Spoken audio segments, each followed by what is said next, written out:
You want to be rich, right? Well, what if I told you that right now, at this very moment, you might already be rich and you just don't know it yet? But first, what does it even mean to be rich? See, if you make more than $34,000 a year, you're in the top 1% of income earners globally. That's right, if you're watching this video on your smartphone while sipping a latte, congratulations, you're already richer than 99% of all humans who have ever lived. But that doesn't feel rich, does it? And that's because wealth, like many things in life, is relative.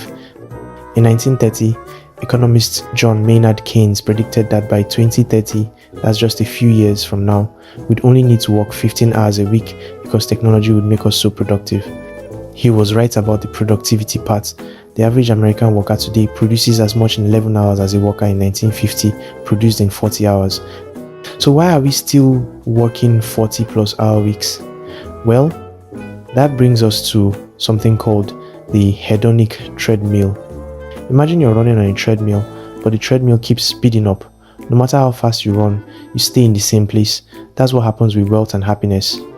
Studies show that once your basic needs are met, somewhere around $75,000 a year in most Western countries, additional income provides diminishing returns on happiness. This was demonstrated in a famous study by psychologists Brickman and Campbell, who found that lottery winners were no happier than control groups just 1 year after their windfall. Meanwhile, people who became paraplegic were only slightly less happy than average after the same time period. Your brain is literally designed to adapt to your circumstances. It's called hedonic adaptation, and it's why that promotion or raise you thought would change everything didn't. But here's where it gets interesting. The reason you don't feel rich even when you statistically are rich isn't just biology, it's by design. See, there's an entire industry built around making you feel poor. It's called advertising, and it generates over 600 billion annually by convincing you that you need things you don't actually need. The average American sees between 4,000 and 10,000 advertisements per day. Each one is carefully crafted to create what psychologists call manufactured discontent, the feeling that your current life is somehow insufficient.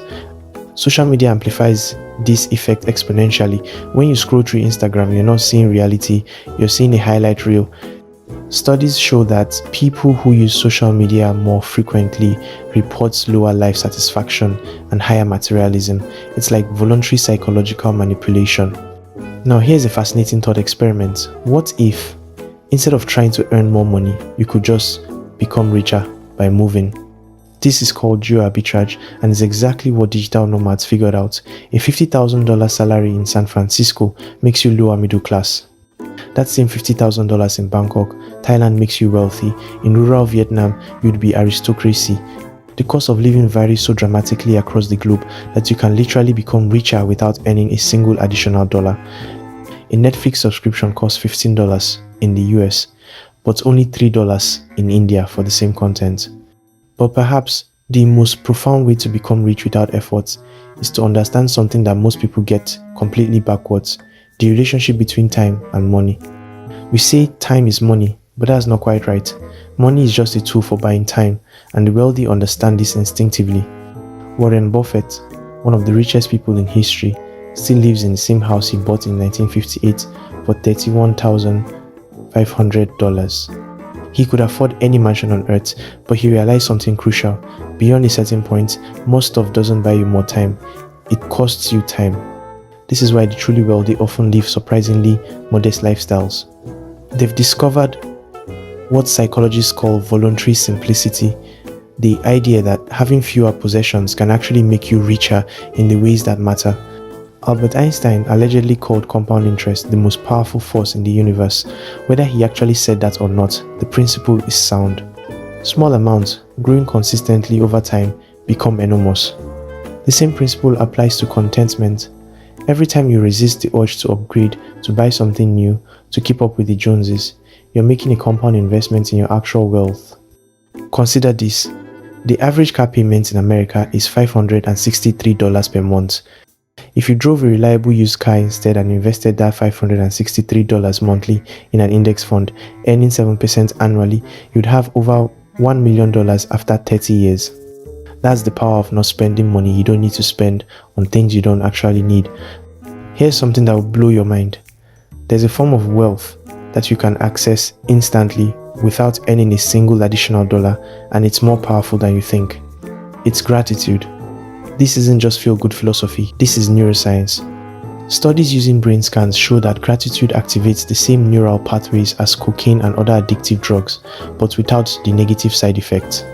People who practice gratitude regularly report higher life satisfaction, better relationships, and improved physical health. Dr. Robert Emmons at UC Davis found that people who kept gratitude journals for just 10 weeks felt 25% happier than control groups. They also exercised more, had fewer health problems, and were more optimistic about the future. In other words, gratitude literally makes you richer in every way that matters, and it costs absolutely nothing. So here's the ultimate paradox. The secret to being rich without effort is realizing you might already be rich.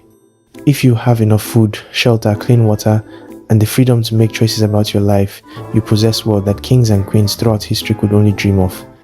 You have access to the sum total of human knowledge in your pocket. You can communicate instantly with people anywhere on earth. You can travel across continents in a matter of hours. The question isn't whether you're rich. The question is, will you notice?